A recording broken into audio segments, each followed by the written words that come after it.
Brus volgde Bilal, Rayan, Nora en Fayet uit het Imelda-instituut in Molenbeek in hun laatste jaar middelbare school.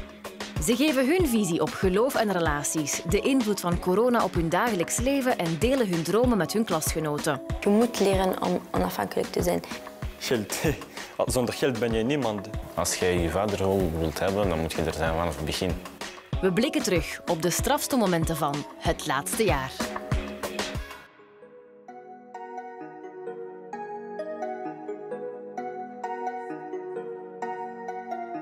Mensen in België zien ons als Marokkaans, maar als we naar Marokko gaan, mensen zien ons als Belgen. Ja, we zijn tussen de twee. Hier ben ik Marokkaans, maar wanneer ik in Marokko ga, ik voel me verschillen van die Marokkanen die daar wonen. Ik voel me meer Marokkaan. Dat is de bloed. Dat gaat nooit veranderen. Ik weet niet als ik me meer Marokkaan voel of meer Belg, maar waarschijnlijk meer Marokkaan. Je bent hier geboren, oké, je hebt de Belgische nationaliteit, maar je bent niet gezien als een Belg. Ik ben hier geboren, getogen en al. Maar toch heb je zo die ene kant van u. En zelfs op straat zie je hoe dat je wordt behandeld tegenover de andere mensen. Dat jij weet dat je geen Belg bent. Heb je het daar moeilijk mee of kun je zeggen van dat is ook een voordeel? Als je Marokkaan bent, heb je toch bang om alleen een dorpje te gaan in Vlaanderen. Maar als ik nu naar Meissen zou gaan, ga ik sowieso in controle van de politie krijgen.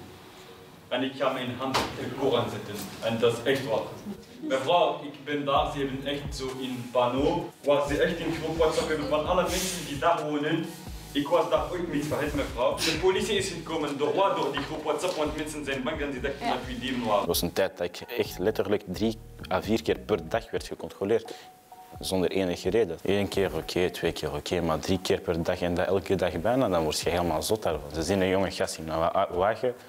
Zien ze, hij komt van andere routes, hij heeft krullen of dat komt geen. Heel de auto wordt gecontroleerd alsof dat jij narcotraficant bent. Ik weet niet eens. Racisme wordt geleerd. Je bent niet geboren als een racist. Als je een witte baby naast een zwarte baby gaat zetten, de witte baby gaat niet zeggen hey, ik wil niet naast de zwarte baby. Dat moet niet bestaan, racisme. Ik weet niet waarom mensen racistisch zijn, dat ga ik nooit begrijpen. Racisme heeft zijn plaats niet op deze wereld. Respecteer gewoon iedereen hoe dat hij is. Bent jij Chinees, bent jij Arabisch, bent jij Joods, gewoon respecteer.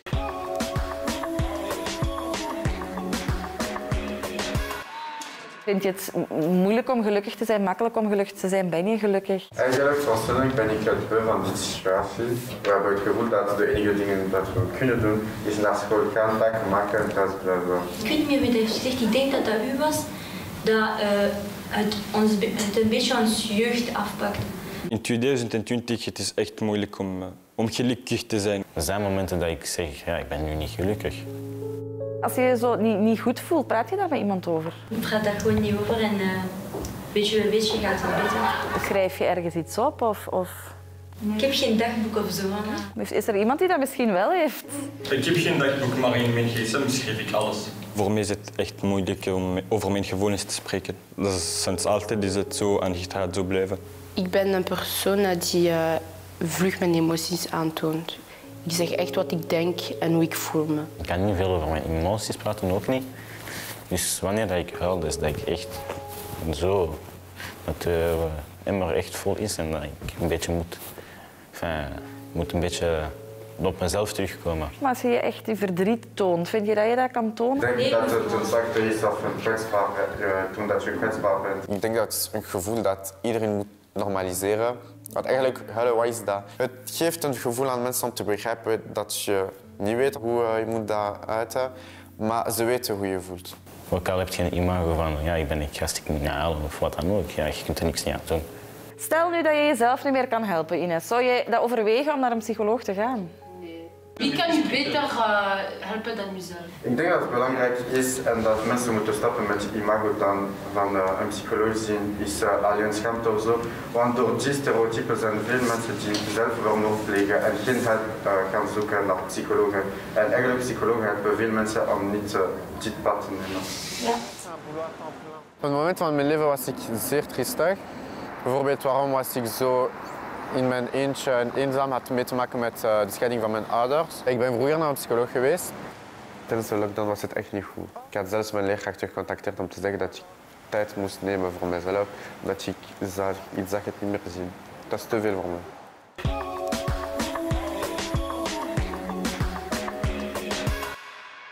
Jullie willen zo graag een job. Waarom?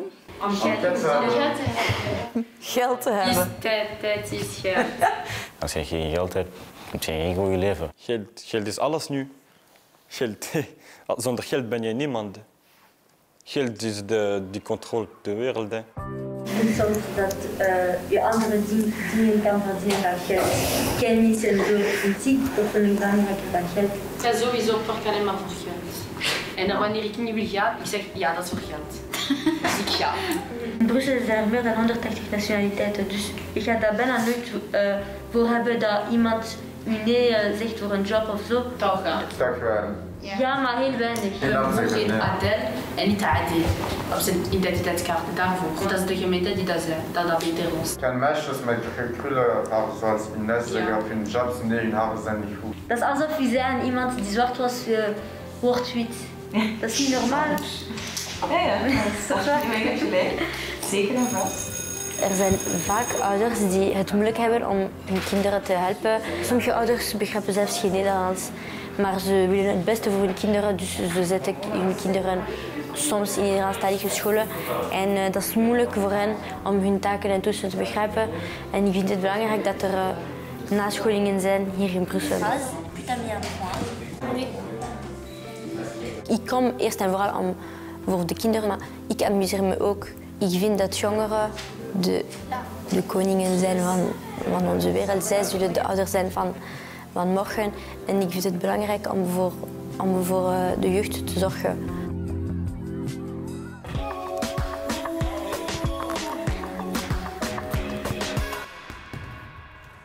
Mijn moeder is nu 1 jaar ziek en nu is zij nog volop in chemo, voor op zijn minst 2 jaar. Het gaat er niet zo goed aan toe. Zij had stage 4 kanker en daar was ze dan uitgekomen. Maar sinds kort is ze weer erin. Toen ik wist dat mijn moeder kanker had, was denk ik de eerste keer in jaren dat ik heb gehuild. En ook een van de laatste keren, denk ik. Ik ben niet iemand die echt veel huilt. De dag dat ik wist dat mijn moeder kanker had, dat was een moeilijke dag. Ik was met Bilal die dag en ik was ook met mijn vriendin. En dat is de eerste keer, denk ik, dat ik een traan naast haar heb laten vallen. Snap je? En eens dat ik die traan dan begon te voelen en naar beneden kwam, ben ik weggegaan naar mijn kamer.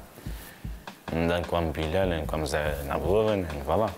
Is dat iets dat je zegt van ja, een afwezige vader of een afwezige moeder, dat is toch wel moeilijk? Ja, een afwezige vader. Ja. Maar een meisje, als ze groeit, ze leert veel van haar vader. Ja. En bijvoorbeeld meisjes die zonder vader zijn, ze leren dat alleen. Want ik zou graag dat leren van mijn vader. De liefde dat een vader geeft aan zijn dochter, je gaat dat nooit bij iemand anders kunnen vinden. Ik heb mijn vader niet nodig, mijn moeder is er. Toen ik klein was, was mijn vader niet zo achter mijn broer en ik.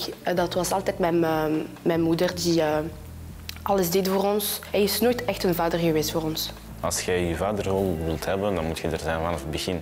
Niet 10 of 15 jaar later komen de vader uitspelen. Nou, voor mij werkt dat niet. En als je daar dan op verder gaat, zeg je dan iets, dat is voor mij wel een reden om heel goed na te denken vooraleer ik aan een serieuze relatie ga beginnen en laat staan vooraleer ik aan kinderen ga beginnen. We willen niet dezelfde fouten doen als onze ouders. We moeten eerst goed nadenken, vind ik. We hebben van ons ouders geleerd, vind ik. Ja.